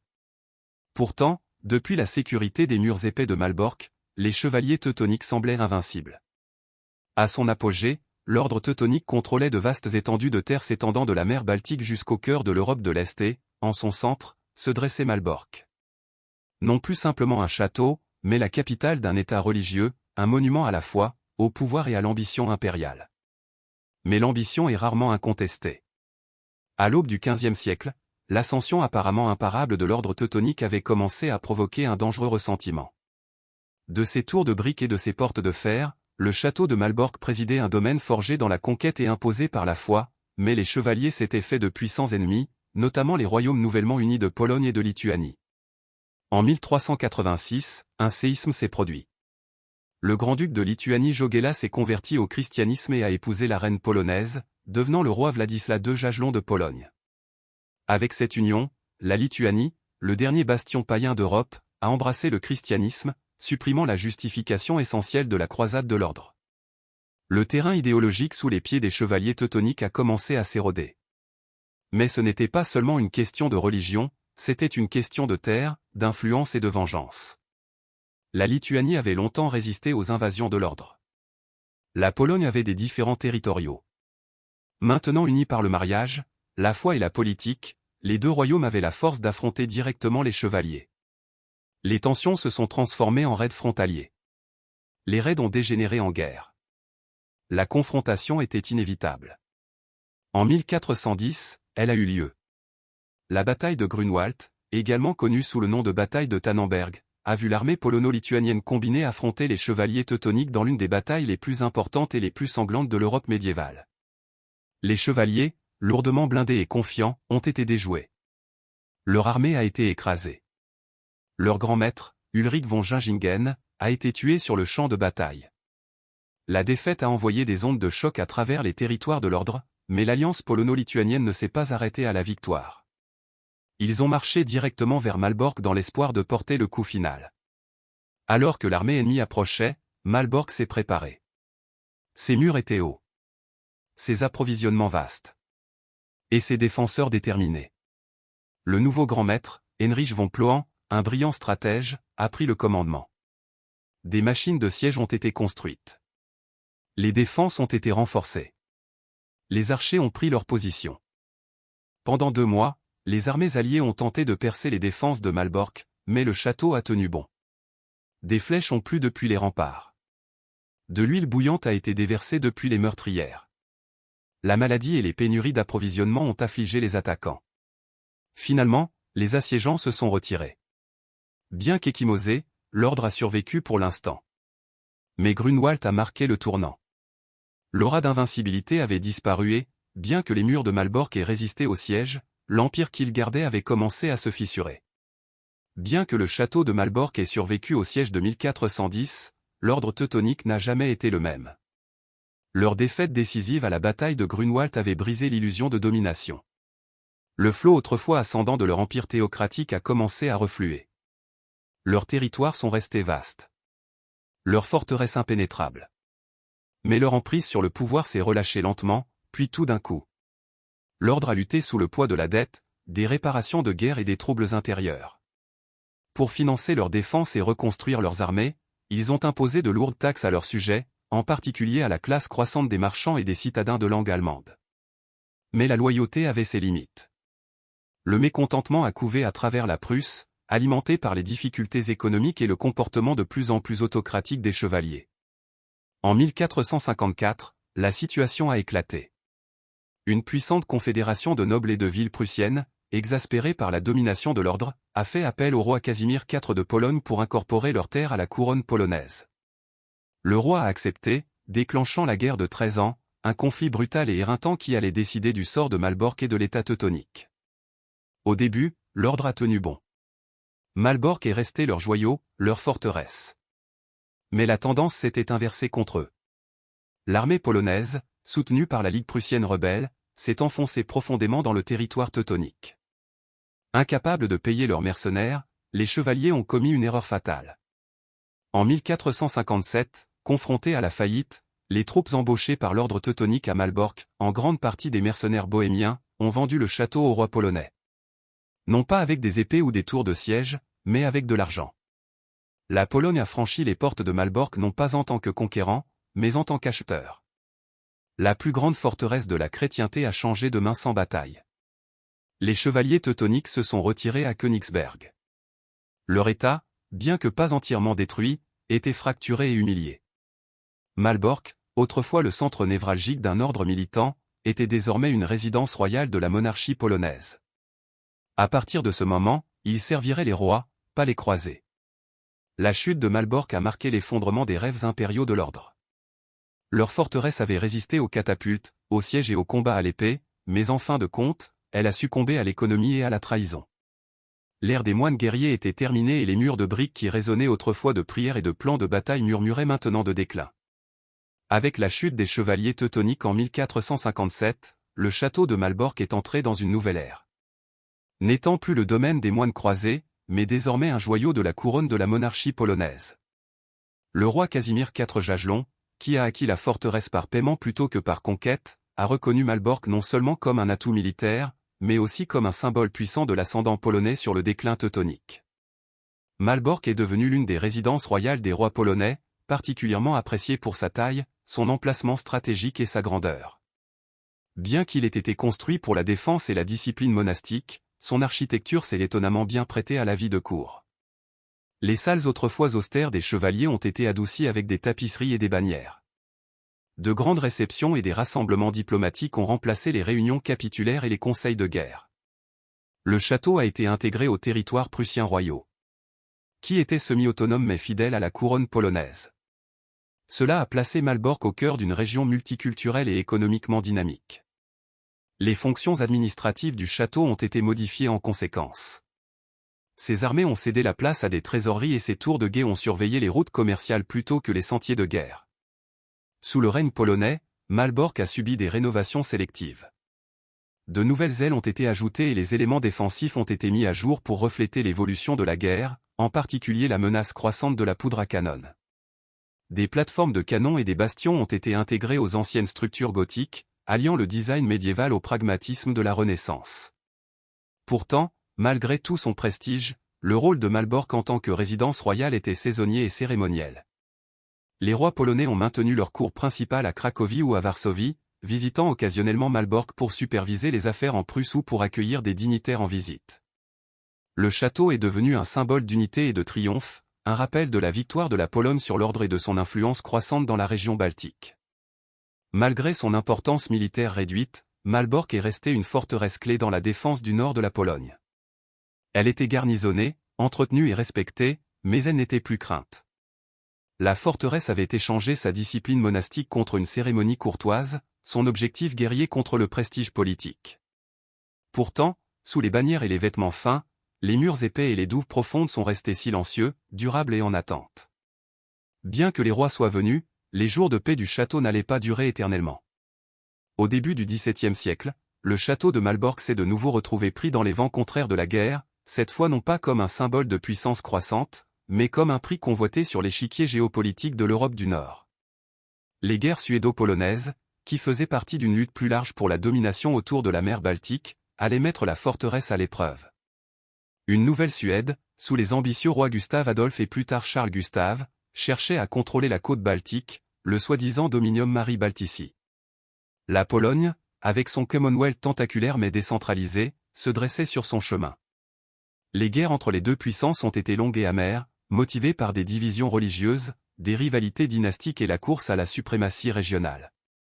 En 1626, les Suédois ont envahi la Prusse royale. Leur armée disciplinée et modernisée a rapidement progressé, capturant des villes et des ports clés. Malbork, avec ses murs épais et son emplacement stratégique le long de la rivière Noga, est devenu un objectif majeur. Bien que fortifié, le château n'était plus le bastion incassable qu'il avait été à l'époque des chevaliers teutoniques. Les tirs de canon, maintenant plus puissants et précis que jamais, pouvaient abattre même les murs gothiques les plus robustes. En 1656, pendant la période cataclysmique connue en Pologne sous le nom de déluge, Malbork est finalement tombé. Les troupes suédoises sont entrées dans la forteresse, non pas en tant qu'assiégeants cette fois, mais par reddition. Le château, sans équipage et mal approvisionné, ne pouvait pas résister à un assaut prolongé. Une fois de plus, Malbork a changé de main sans une bataille dramatique, mais l'impact n'en a pas été moins grave. Sous l'occupation suédoise, le château a été pillé et partiellement endommagé.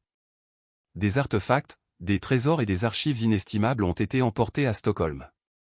Les salles de diplomatie et de foi autrefois vénérées ont résonné du piétinement de bottes étrangères. Pour le Commonwealth polono-lituanien, cette perte n'était pas seulement territoriale, elle était profondément symbolique. Malbork avait été un triomphe de la puissance polonaise pendant 2 siècles, c'était maintenant une autre victime d'une nation assiégée. Les Suédois ont tenu le château pendant plusieurs années jusqu'à ce que la Pologne le reprenne dans le cadre de son éventuelle, bien que coûteuse, reprise. Mais les dommages étaient faits. Malbork était maintenant une forteresse marquée par l'occupation, son rôle de siège royal s'estompant, ses cicatrices visibles dans les murs brisés et les chapelles vides. La guerre était revenue et Malbork avait résisté à la tempête, mais non sans être blessé. Au XVIIIe siècle, le château de Malbork, autrefois le cœur battant d'un état monastique militaire et plus tard un fier symbole de la royauté polonaise, s'était estompé dans une obscurité tranquille. Le monde politique qui l'entourait se désagrégeait.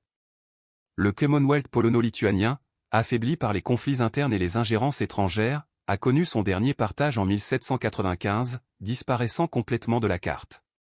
Malbork, comme une grande partie de la région, a été absorbé par le royaume en expansion de la Prusse. Sous le règne prussien, l'importance stratégique du château s'était presque entièrement évanouie. La guerre à la poudre à canon avait rendu les forteresses médiévales largement obsolètes. Malbork n'était plus un siège royal, ni un symbole de conquête. C'était une structure massive et vieillissante qui était trop coûteuse à entretenir et trop difficile à moderniser. Les autorités prussiennes ont trouvé de nouvelles utilisations banales pour ces vastes salles et ces chambres résonnantes. La chapelle où les chevaliers teutoniques avaient autrefois prié est devenue un entrepôt. Les réfectoires ont été transformés en casernes. Même des parties des intérieurs ornés ont été vidées pour faire de la place au stockage et aux fournitures militaires. Certaines structures ont été entièrement démantelées, les briques étant réutilisées pour d'autres bâtiments dans la région. Le château était traité moins comme un monument historique que comme un tas pratique de matériaux utilisables. Les habitants et les soldats ont commencé à oublier son passé. Des siècles d'héritage religieux, politique et militaire ont été enfouis sous la poussière et l'indifférence. Les visiteurs ont noté ses tours en décomposition, ses arches effondrées et ses murs couverts de lierre. La forteresse autrefois fière n'était plus qu'une coquille de gloire fanée, une relique trop grande pour être ignorée, mais trop coûteuse à restaurer. Mais même dans son déclin, Malbork n'a jamais complètement disparu. Des voyageurs d'Allemagne et d'ailleurs venaient parfois s'émerveiller de sa taille, esquisser sa silhouette et s'interroger sur sa grandeur oubliée. Les artistes et penseurs de l'ère romantique, enchantés par les ruines médiévales et les histoires de chevalerie, ont commencé à voir le château non pas comme obsolète, mais comme intemporel, un écho figé d'une époque plus héroïque. Pourtant, le château est resté largement négligé. Plus défendu. Plus gouverné. Plus célébré. Malbork se tenait en silence. Les murs qui avaient autrefois retenti de cris de bataille, de processions et de décrets royaux ne contenaient plus que de la poussière, des ombres et des souvenirs. Il faudrait un nouveau siècle, un intérêt croissant pour l'identité nationale et une vague de romantisme historique pour insuffler une nouvelle vie à ces briques altérées. Au XIXe siècle, le long silence de Malbork fut finalement rompu.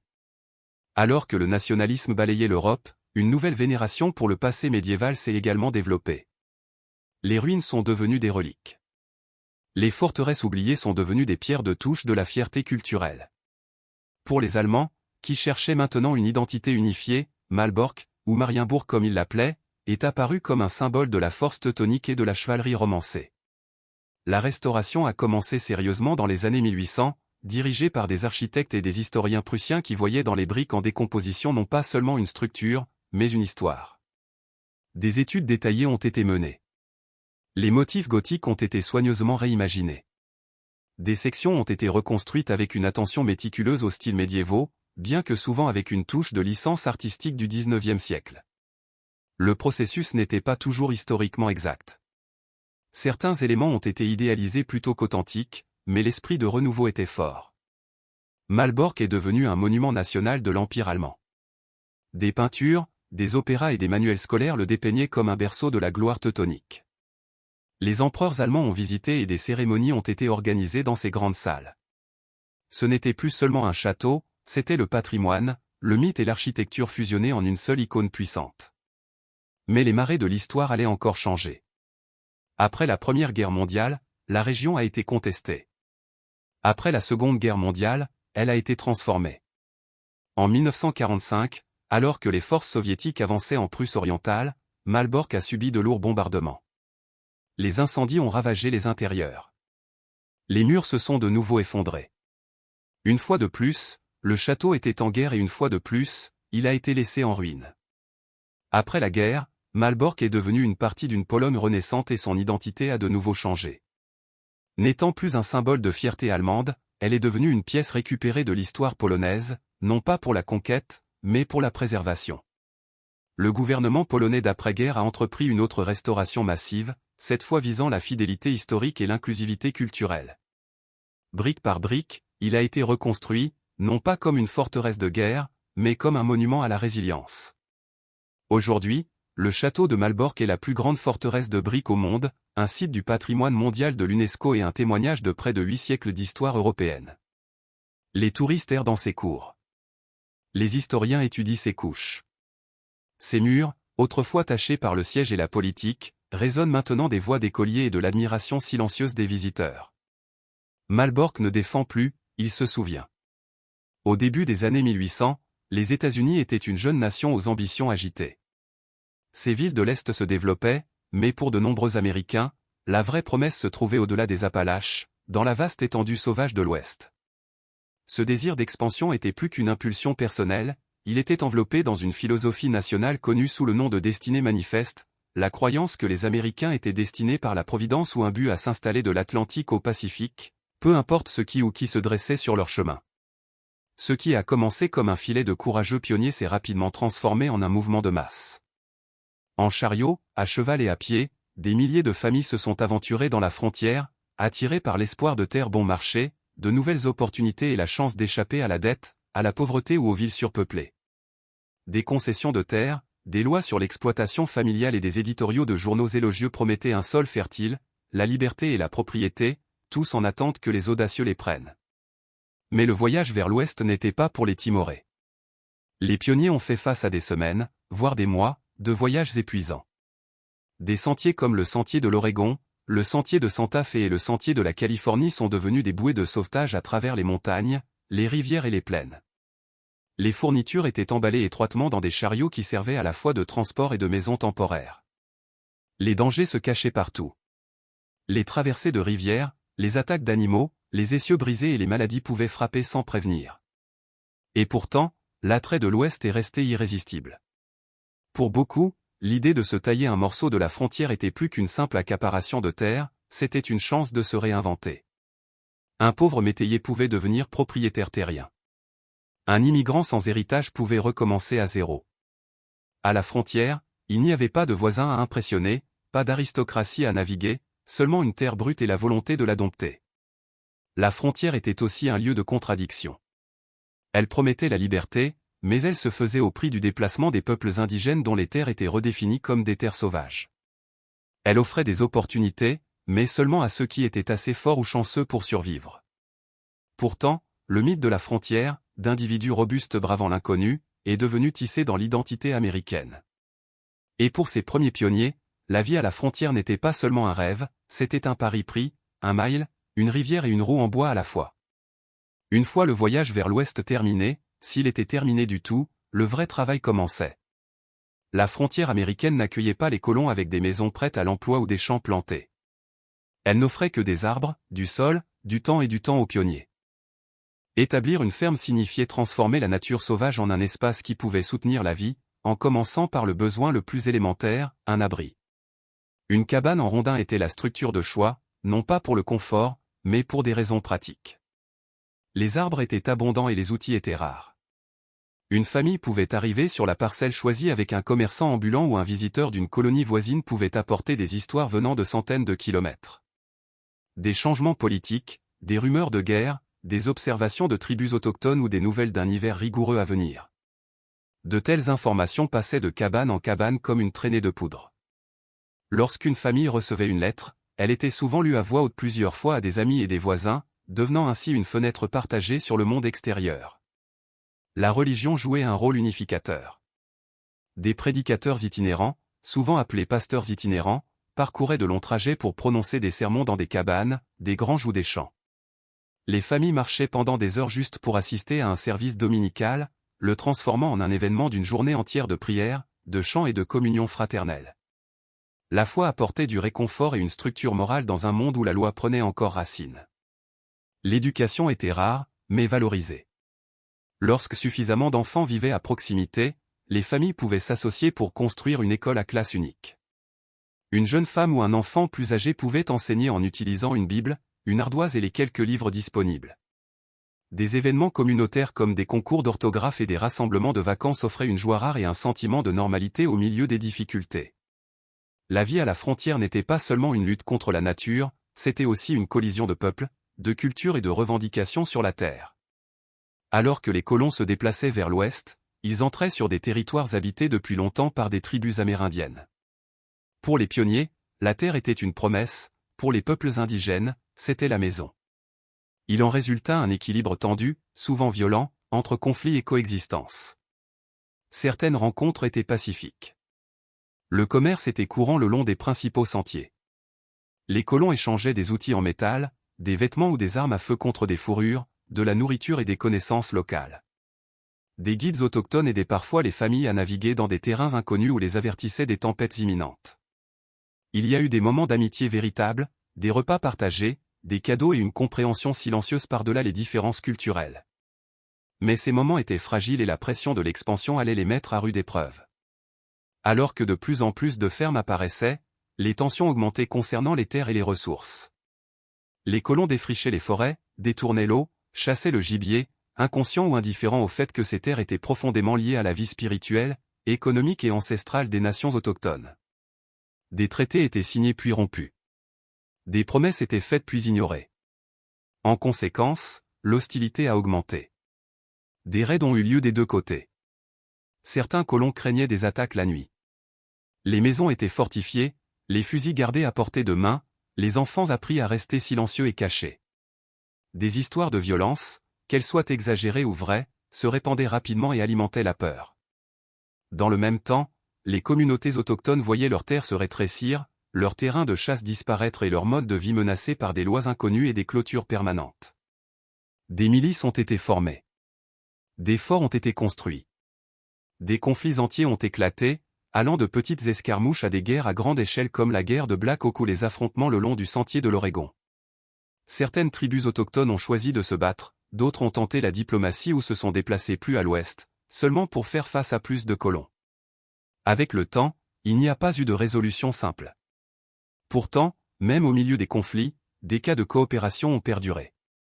Certains Amérindiens ont travaillé aux côtés des colons, se sont mariés dans des familles ou se sont convertis au christianisme.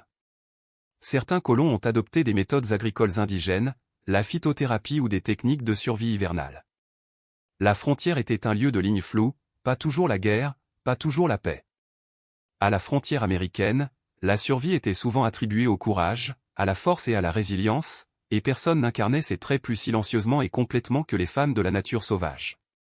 Alors que les contes de la frontière mettent souvent en lumière les hommes ouvrant des pistes ou repoussant les loups, c'est le travail, l'intelligence et l'endurance des femmes qui ont maintenu la vie à la frontière. Jour après jour, les femmes ont rempli de nombreux rôles, souvent à la fois. Elles étaient mères, médecins, enseignantes, agricultrices, chasseresses et protectrices, censées travailler du lever au coucher du soleil. Une épouse pionnière pouvait commencer sa journée en allumant le feu, en trayant la vache et en préparant le petit déjeuner. De là, elle barattait le beurre, raccommodait les vêtements, s'occupait des enfants, cueillait des herbes et entretenait le jardin. En cas d'urgence, elle accouchait, soignait les blessures et s'asseyait près des mourants. Sans formation formelle et souvent sans aide. Pourtant, les femmes n'étaient pas confinées à la maison. Beaucoup travaillaient dans les champs aux côtés de leurs maris, coupaient du bois ou aidaient à construire des cabanes. Certaines chassaient le petit gibier. D'autres conduisaient des chariots pendant le voyage vers l'ouest, gérant les bœufs et naviguant sur un terrain accidenté. Lorsque les hommes étaient blessés ou absents, lorsqu'ils étaient veufs, ce qui n'était pas rare, elles prenaient en charge des fermes entières seules, élevant des enfants et cultivant des récoltes avec peu plus qu'une détermination brute. Les femmes ont également apporté la culture, l'apprentissage et la continuité dans des régions isolées. Sans école, elles ont appris à leurs enfants à lire et à écrire en utilisant des bibles familiales et des livres empruntés. Elles tenaient des journaux, écrivaient des lettres et enregistraient des recettes et des remèdes, des documents qui sont devenus plus tard de riches archives historiques. Grâce à eux, nous voyons le côté humain de la frontière, le désir de communauté, la lutte contre la solitude, la fierté silencieuse d'un pain bien cuit ou d'une courte pointe chaude. Elles ont également formé le noyau spirituel et émotionnel de nombreuses communautés frontalières. Les femmes organisaient des réunions de prière, des rassemblements de vacances et des réseaux d'entraide. Lorsqu'un voisin était malade, elles apportaient du bouillon et du réconfort. Lorsqu'un enfant mourait, elles creusaient les tombes et pleuraient ensemble. Leur force n'était pas toujours bruyante, mais elle était omniprésente, aussi stable que le feu du foyer. Pour les enfants à la frontière américaine, la vie n'était pas définie par les jouets ou les livres scolaires, mais par la responsabilité, la résilience et l'ingéniosité. Dès leur plus jeune âge, les garçons et les filles étaient censés contribuer à la survie de la famille. L'enfance était brève et souvent dure, façonnée par le travail acharné, les longs hivers et les défis omniprésents d'une terre sauvage et changeante. La vie quotidienne des enfants à la frontière tournait autour des tâches ménagères, pas des jeux. Les garçons apprenaient à couper du bois, à chasser le petit gibier, à s'occuper du bétail et à protéger la ferme. Les filles aidaient à cuisiner, à filer, à traire les vaches, à jardiner et à s'occuper des jeunes frères et sœurs. Les enfants dès l'âge de 5 ans avaient des tâches à accomplir avant le petit déjeuner. Il y avait peu de place pour l'oisiveté lorsque chaque paire de mains comptait. Cela dit, l'enfance à la frontière n'était pas entièrement sans joie.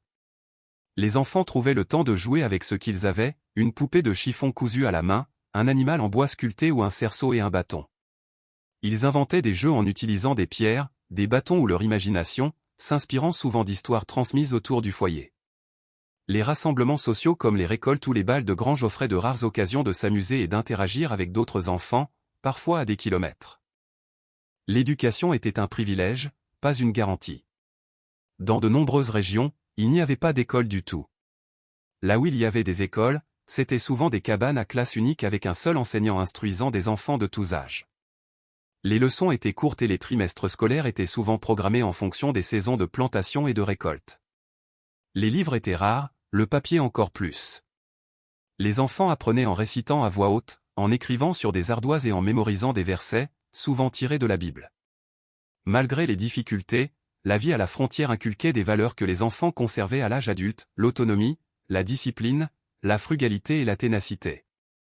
Les enfants apprenaient à soigner les animaux, à préparer les repas et à réparer les outils, non pas pour l'enrichissement, mais pour la survie. Ils étaient témoins de la naissance, de la mort et de la fureur de la nature de près, souvent sans protection ni explication.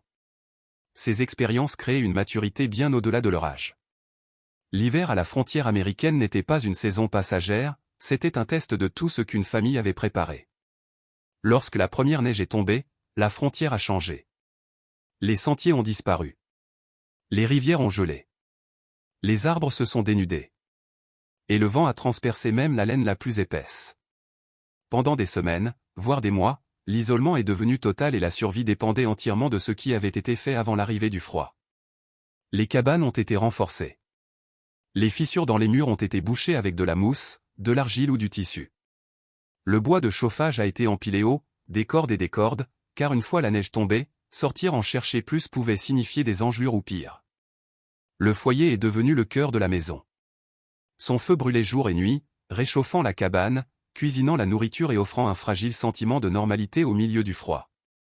La conservation des aliments était essentielle. Les familles qui n'avaient pas réussi à saler suffisamment de viande, à sécher suffisamment de légumes ou à stocker suffisamment de grains avaient souvent faim. Des caves à racines ont été creusées profondément, isolées avec de la paille et remplies de pommes de terre, d'oignons et de bocaux de conserve. Les repas étaient simples mais copieux, ragoûts, pain de maïs, fruits secs et haricots, destinés à durer le plus longtemps possible. Mais au-delà de la faim et du froid, la solitude posait son propre danger. Des semaines pouvaient passer sans voir une autre âme. Les congés rendaient les voyages presque impossibles. Les lettres de l'Est arrivaient tard, voire pas du tout. Le silence des bois était profond. Pour certains, en particulier les femmes et les enfants, la solitude est devenue insupportable. La fièvre de cabane, l'anxiété et la dépression étaient courantes, bien que rarement évoquées. Les familles passaient le temps avec ce qu'elles avaient, la narration, la lecture de la Bible, la réparation des vêtements, la sculpture d'outils ou la réparation des courtes pointes. Les enfants jouaient tranquillement à l'intérieur, apprenant à se divertir sans beaucoup d'espace ou de distraction. Chaque jour était mesuré par la lueur des feux et les réserves dans la cave. Mais même dans le froid le plus profond, l'endurance prenait racine. L'hiver était une saison d'attente, que le soleil se lève un peu plus tôt, que la neige fonde, que la terre s'adoucisse de nouveau sous des bottes fatiguées. Et quand le printemps est finalement arrivé, avec ses criques dégivrées et le retour des oiseaux, les familles frontalières sont sorties de leurs cabanes, plus minces, mais vivantes. À la fin du XIXe siècle, la frontière américaine avait commencé à s'estomper. Les chemins de fer traversaient les plaines. Des villes se sont élevées là où il n'y avait autrefois que des forêts et la nature sauvage autrefois vaste a été divisée par des clôtures et des actes. Mais l'héritage de la frontière, sa culture, ses valeurs et ses mythes, a perduré bien après que la dernière roue de chariot a grincé vers l'ouest. Le recensement américain de 1890 a déclaré que la frontière était fermée. La terre avait été colonisée, cartographiée et revendiquée. Les fermes sont devenues des villes. Les cabanes sont devenues des villes et les territoires sont devenus des États. Ce qui avait été autrefois un bord dangereux et imprévisible de la civilisation faisait maintenant partie du centre de la nation. Pourtant, l'histoire de la frontière est restée profondément ancrée dans l'identité américaine, façonnée par ceux qui l'avaient endurée. Les personnes qui ont colonisé la frontière ont laissé derrière elles plus que des cabanes en rondins et des clôtures en bois fendu, elles ont laissé un caractère national bâti sur l'autonomie, la persévérance et l'innovation. L'idée que l'on pouvait se tailler une vie de ses propres mains est devenue centrale dans le rêve américain. L'idéal de la frontière a romancé le travail acharné, la liberté personnelle et l'indépendance farouche, des valeurs qui résonnent encore dans la culture, la politique et le folklore moderne. Mais cet héritage était complexe. La même expansion qui a apporté des opportunités aux colons a eu un coup dévastateur pour les peuples autochtones. Des tribus ont été déplacées. Des traités ont été rompus. Des cultures ont été perturbées ou détruites. Le paysage lui-même a été modifié à jamais. Les forêts ont été défrichées.